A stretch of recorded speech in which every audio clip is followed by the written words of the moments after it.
Hari itu adalah hari bersejarah yang sangat ditunggu-tunggu masyarakat Madinah. Rumah-rumah dan jalan-jalan ketika itu bergemuruh dengan pekikan tahmid dan takdis. Putri-putri kaum Ansar nyanyikan bait-bait syair. Tola'al badru alaina min taniyatil wada' wajib syukru alaina ma da'a lillahi da' ayyuhal mab'uthu fina ji'ta bil amril muta'. Sekalipun orang-orang Ansar bukanlah orang yang serba kecukupan, karena memang mereka bukan orang yang kaya raya, namun mereka berharap sekali rumahnya bisa disinggahi oleh Rasulullah SAW.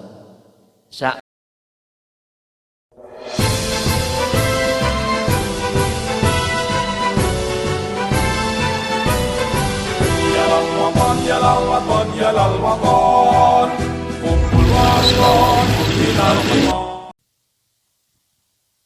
Assalamualaikum warahmatullahi wabarakatuh. Alhamdulillahi rabbil alamin, wassalatu wassalamu ala asyrafil anbiya'i wal mursalin sayyidina wa maulana Muhammadin sallallahu alaihi wasallam. Para sahabat, para pemirsa, para pecinta, para muhibbin yang tetap setia mengikuti kajian-kajian, menyimak informasi-informasi tentang sejarah, informasi keagamaan dalam kajian singkat ini. Rasa bahagia tak bisa kami ungkapkan, bisa berjumpa kembali dengan para sahabat, menyapa, bersilaturahmi, bertatap muka walaupun hanya melalui media sosial. Salam teriring doa kami sampaikan. Semoga para hadirin, para sahabat, para pemirsa dimanapun saudara-saudara berada, senantiasa ada dalam lindungan Allah Subhanahu wa ta'ala, dimudahkan dalam segala urusan, dilancarkan dalam rezeki, disehatkan, dipanjangkan umur, dan senantiasa diberikan keberkahan. Para sahabat, pada kesempatan kali ini kita akan melihat bagaimana substansi dan strategi dakwah Rasulullah SAW di kota Madinah. Kaum muslimin di Madinah telah mengetahui kabar berita kepergian Rasulullah dari Mekah. Setiap pagi mereka berbondong-bondong menuju Al-Harra menunggu kedatangan beliau, hingga pada akhirnya mereka terpaksa pulang karena teriknya matahari. Suatu hari mereka juga terpaksa pulang setelah lama menunggu kedatangan Rasulullah SAW. Tatkala mereka sudah beranjak ke rumah masing-masing, tiba-tiba seorang laki-laki Yahudi naik ke atas atap rumahnya. Lalu dia melihat Rasulullah SAW dan para sahabatnya memakai baju putih. Saat itu seisi Madinah semuanya keluar berangkat untuk menyambut Rasul. Hari itu memang hari yang sangat istimewa, di mana semua orang berkumpul. Satu momen yang tidak pernah disaksikan oleh penduduk Madinah sepanjang sejarah. Sebelum sampai ke Madinah, Rasulullah singgah dan tinggal dulu di Quba. Selama tinggal di Quba, Rasulullah mendirikan masjid Quba dan sholat di dalamnya. Inilah masjid pertama yang didirikan di atas fondasi ketakwaan sejak masa kenabian. Memasuki hari ke-5, tepatnya hari Jumat, Rasulullah bertolak menuju Madinah seusai sholat Jumat, dan itu adalah Jumat yang pertama sejak masa kenabian. Kemudian Rasulullah sampai di Madinah. Hari itu adalah hari bersejarah yang sangat ditunggu-tunggu masyarakat Madinah. rumah-rumah dan jalan-jalan ketika itu bergemuruh dengan pekikan tahmid dan takdis. Putri-putri kaum Ansar nyanyikan bait-bait syair. Tala'al badru alaina min thaniyatil wada' wajaba syukru alaina ma da'a lillahi da' ayyuhal mab'uthu fina ji'ta bil amril muta'. Sekalipun orang-orang Ansar bukanlah orang yang serba kecukupan, karena memang mereka bukan orang yang kaya raya, namun mereka berharap sekali rumahnya bisa disinggahi oleh Rasulullah SAW. Saat melewati satu persatu rumah orang-orang Ansar, mereka mengambil tali unta beliau, berharap Rasulullah dapat singgah dan diam menetap beristirahat di rumah mereka. Ketika itu Rasulullah berkata, biarkan unta ini lewat karena ia telah diperintahkan sesuai kehendak Allah Subhanahu wa taala. Unta itu terus berjalan hingga sampai di lokasi Masjid Nabawi sekarang. Dan disitulah kediaman Bani Nazzar, keluarga ibu kakek Rasulullah SAW, Sayyidah Abdul Muttalib. Hal ini merupakan sebuah keistimewaan dari Allah Subhanahu wa taala kepada sang unta. Peristiwa ini terjadi pada hari Jumat 12 Rabiul Awal tahun pertama Hijrah, bertepatan dengan tanggal 27 September tahun 622 Masehi. Selama berada di Madinah, ada beberapa langkah yang cukup strategis bagaimana Rasulullah SAW memulai dakwah menyiarkan agama Islam di kota yang baru, yaitu Madinah. Yang pertama, membangun masjid.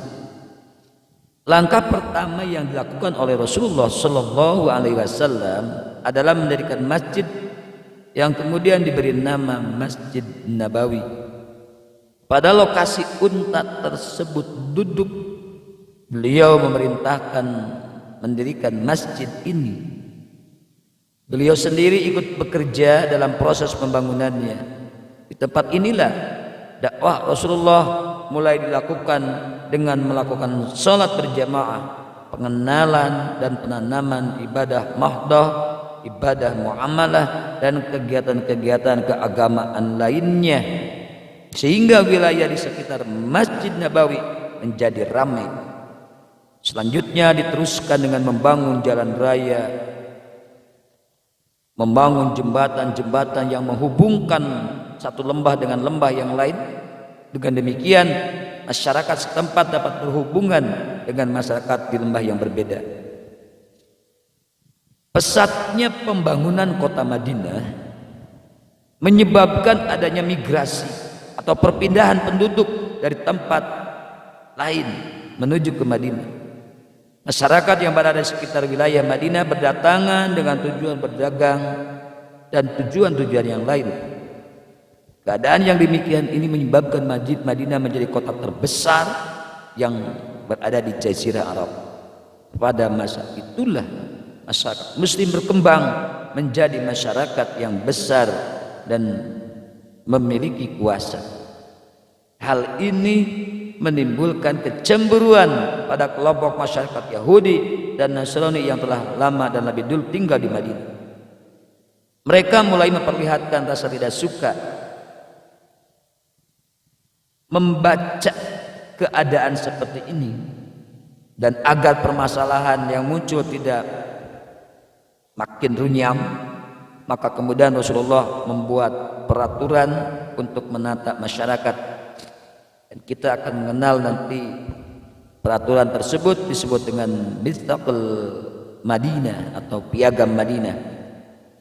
Langkah yang kedua, Rasulullah mempersatukan suku Aus dan suku Khazraj, dua suku yang sering bertikai, kemudian disatukan untuk kemudian mereka melebur menjadi kaum Ansar yang menolong hijrahnya Rasulullah SAW.